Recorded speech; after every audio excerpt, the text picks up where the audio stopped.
नमस्कार, जय श्री कृष्ण, राधे राधे। ध्यान के चमत्कार, मंत्र की शक्ति, भगवान की भक्ति चैनल में आपका स्वागत है।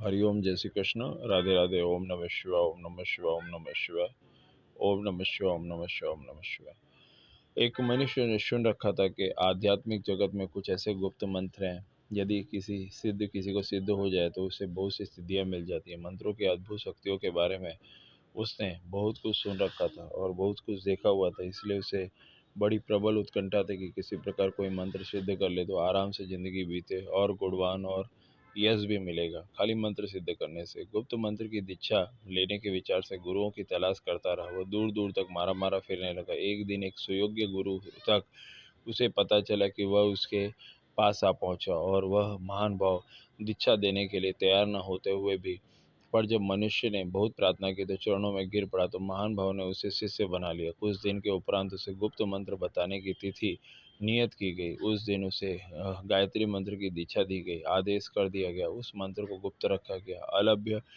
मंत्र और औरों को मालूम नहीं है। इस निष्ठापूर्वक जप कर ले तो बहुत ही सी सिद्धियां मिल जाएगी। शिष्य उस मंत्र का जप करने लगा। एक दिन वह नदी के किनारे पे जाता रहा तो देखा कि कुछ लोग गायत्री मंत्र को जोर जोर से पढ़ के गा रहे हैं। शिष्य को संदेह हुआ। उसे लगा कि लोग ये तो पहले से ही जानते हैं, इसमें गुप्त बात क्या है। उसी सोच विचार में वह आगे नगर में गया और देखा कि कितनी दीवारों पर गायत्री मंत्र लिखा हुआ है। वह और आगे बढ़ा तो एक पुस्तक विक्रेता की दुकान पर देखा तो गायत्री की पुस्तकें, कई पुस्तक लिखी, उसमें गायत्री मंत्र छपा होता। उसका संदेह दृढ़ होने लगा। वह सोचने लगा कि यह तो मामूली मंत्र और सब पर प्रकट है। गुरुजी ने मुझे यूं ही बहका दिया, भला इसको क्या लाभ होता है। इन संदेहों के साथ वह गुरुजी के पास पहुंचा और क्रोधपूर्वक उसने कहने लगा कि आपने व्यर्थ ही मुझे उलझा दिया। एक मामूली मंत्र गुप्त बोल के रहस्यपूर्ण बताया, पर यह तो सब जगह पे लिखा हुआ है। गुरुजी बड़े उदार और क्षमाशील थे। उतावले शिष्य को क्रोधपूर्वक से ही उतावली उत्तर देने के पक्षों से समझाकर संतोष करा देना उचित समझा। उन्होंने उस समय उससे कहा कि थोड़ी देर चुप रहो, मैं बताता हूँ। दूसरे दिन उन्होंने उस शिष्य को बुलाकर एक हीरा दिया और उससे कहा कि इसको ले जाके पंसारी के पास, सुनार के पास, महाजन के पास, जौहरी के पास और जो भी दूसरे जो दुकानदार उसके पास ले जाओ, उसका मूल्य बताओ और मुझे आकर बताना। शिष्य की गुरुजी की आज्ञा अनुसार चल दिया। फिर वह एक कुंजड़े के पास गया। उसे दिखाते हुए उस वस्तु का क्या मूल्य मिलता है वो बताया। कुंजड़े ने उसे देखा और कहा कि कांच की गोली है और पड़ी रहेगी, बच्चे खेलते रहेंगे, इसके बदले में पाव भर साग सब्जी आपको दे दिया जाएगा। उसके बाद वह पंसारी के पास गया। पंसारी ने देखा कि कांच चमकदार है, तौलने के लिए बाट का काम कर सकता है। कहा, भाई इसके बदले में मैं 1 किलो नमक दे दूंगा।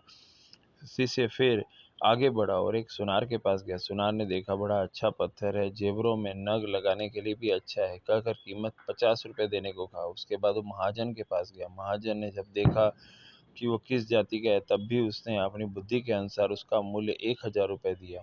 अंत में शिष्य जब जौहरी के पास गया तो जौहरी ने 10,000 रुपये कहा। तो इस प्रकार के उत्तरों को देखकर वह गुरु जी के पास वापस पहुंचा। उसने जो कीमत लगाई थी वो उन्होंने बता दी। गुरु ने कहा कि यहाँ कहीं तुम्हारे संदेहों का उत्तर यह है कि एक वस्तु को देखा तो सब ने, पर मूल्य सबके अपने अपनी बुद्धि के अनुसार आका। मंत्र साधारण मालूम पड़ता है, पर उसे सब देखते हैं, कोई सोचता है, लेकिन असली मूल्य वही जान सकता है जो इसका पात्र होता है।